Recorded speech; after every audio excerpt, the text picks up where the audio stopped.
Super Rugby, why aren't there more fans at the games? How are the attendance numbers for 2024? Let's have a look, because we actually have some attendance data for 2024. Super Rugby has tended to be a little bit secretive around about the attendance numbers, but we have some data this year. Let's go through it, compare it to the likes of the URC, the Premiership, the top 14.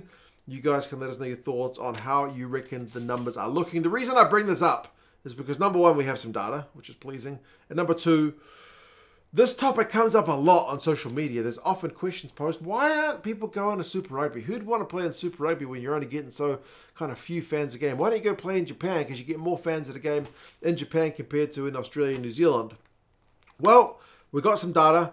Let's have a look at the numbers, and you guys can let us know your thoughts on whether or not this is kind of fair and whether my opinion about it is anywhere kind of close to the mark. But from mine, the numbers are all pretty similar. Of the four kind of main leagues, excluding the likes of the MLR in Japan, the URC has the lowest average attendance of just under 11,000 fans per game this season. There's a few games that I couldn't find the attendances for, but for the ones that have been announced, that's the number. But there's a massive disparity in the URC between the big clubs and the small clubs in terms of attendance. Like the biggest clubs, like the Stormers, were getting like 20,000 fans a game. Leinster, similar. The Bulls, Sharks, Munster. Munster could have more fans per game if they played all their games at their bigger ground, but they play a few games at their smaller ground as well. So, yeah, Ulster as well. Over 10,000 fans a game, easy. But they've also got some really small clubs, the likes of Zebre, who only get 2,500 fans a game.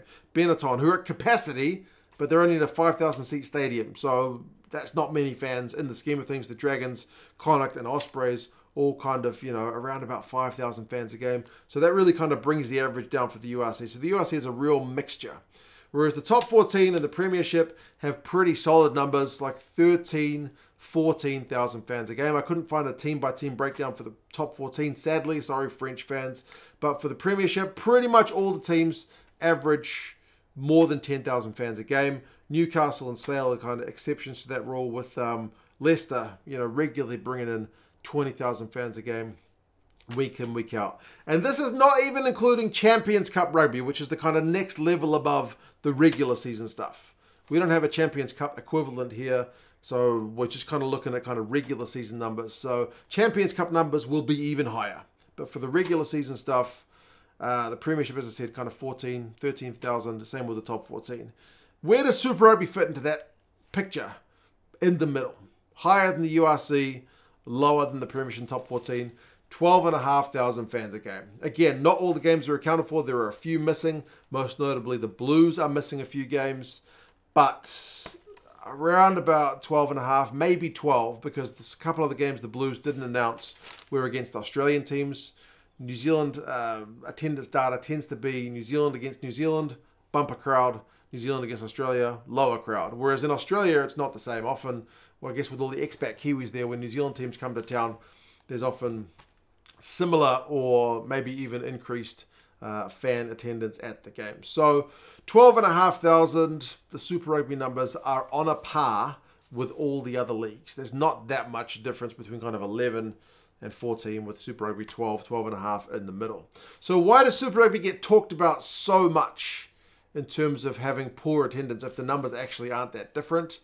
I have talked about it before, and you guys can let me know if you think this is correct, but my guess is the visual of the amount of empty seats at each game makes it look like fewer people are there.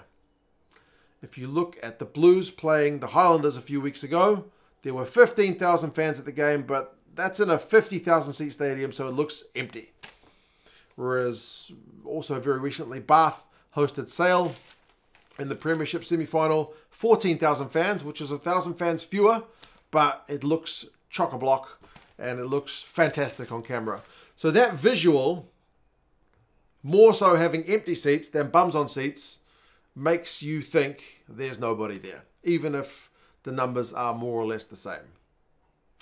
The capacity levels for Super Rugby are at around about 42% full.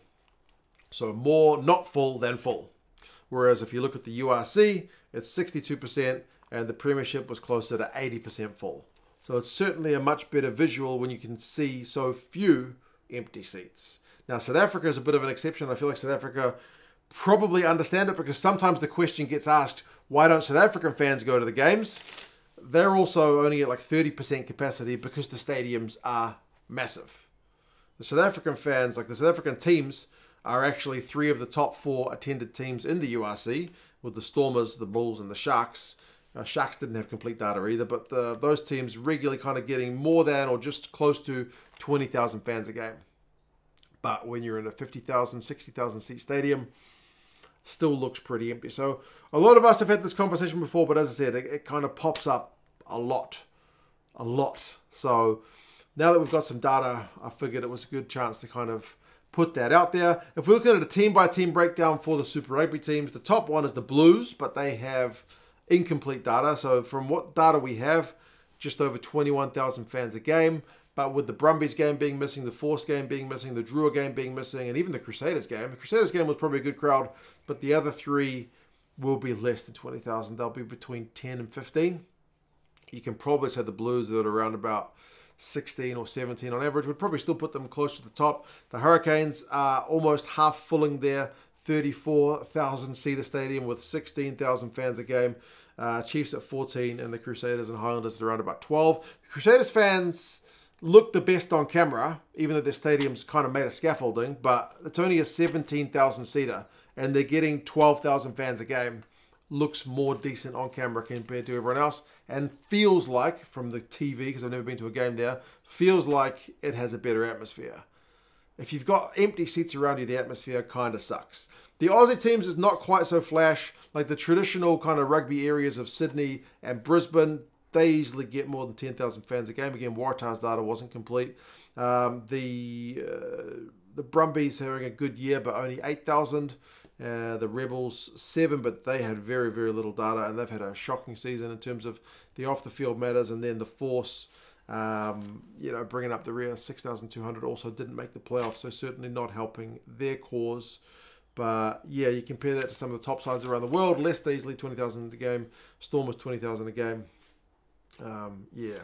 I haven't mentioned Moana Pacific or the Drua yet. I couldn't get any numbers for either of those sides. The Drua in Fiji have phenomenal numbers. They pretty much sell out every game. 10,000 plus fans a game, probably 14 or 13 or so. Whereas the Moana Pacific guys don't even have a regular home stadium. I would be surprised if they got anywhere near 10,000 fans a game. So they probably kind of cancel each other out. Now, what about compared to previous years? Is the viewership level up or down?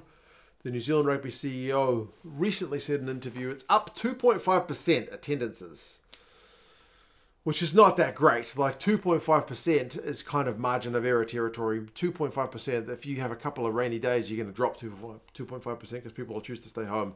If you have a couple of sunny days and bumper crowds, then you kind of easily bump that up to 5%. But I think it is certainly an issue for Super Rugby to address, because I think the viewership numbers were up like 10%.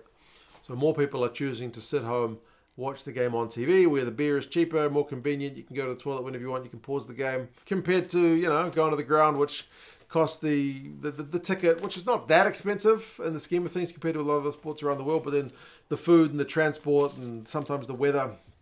Evening games, we don't really have many afternoon games here anymore. There's a kind of few factors which push people to stay home rather than go to the games. All the games I went to as a kid with my dad back in the day were all afternoon games. We never had evening games, but with the broadcast deals the way they are, it's all about having games in the evening these days. But yes, Super Rugby attendances. Do you reckon it's just the visuals of all the empty seats? Certainly 20 years ago, the crowds still used to be a lot better, but that was true in South Africa as well. Can you see the crowds growing back? What do you think they need to do? I don't think ticket prices is the thing holding people back, because as I said, I've looked at ticket prices from the past and adjusted for inflation, and they're kind of much ticket prices haven't changed that much. They're pretty comparable. But yeah, you guys let us know your thoughts, and I'll talk to you guys again soon. See you later.